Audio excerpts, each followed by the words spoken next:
તો દીવમાં suspended police પર છેડતીના આરોપ લાગ્યા છે। આપને જણાવી દે સમાચાર દીવથી, જ્યાં સસ્પેન્ડેડ પોલીસ કર્મી પર છેડતીના આક્ષેપ થયા છે।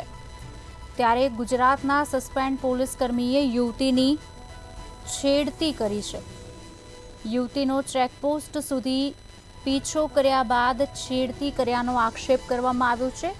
યુવતી સાથે શારીરિક અડપલા કર્યાનો પણ આક્ષેપ કરાયો છે। આપને જણાવી દઈએ સમાચાર, લોકોએ યુવતીની છેડતી કરનારને માર પણ માર્યો હોવાની વાત સામે આવી છે। દીવથી આ સમાચાર, જ્યાં સસ્પેન્ડેડ પોલીસ કર્મી પર છેડતીના આક્ષેપ લાગ્યા છે। ગુજરાતના સસ્પેન્ડ પોલીસ કર્મીએ યુવતીની છેડતી કરી હોવાની વાત સામે આવી છે અને યુવતીનો ચેકપોસ્ટ સુધી પીછો કર્યા બાદ છેડતી કર્યાનો આક્ષેપ પણ થયો છે। યુવતી સાથે શારીરિક અડપલા કર્યાના પણ આક્ષેપ કરવામાં આવ્યા છે।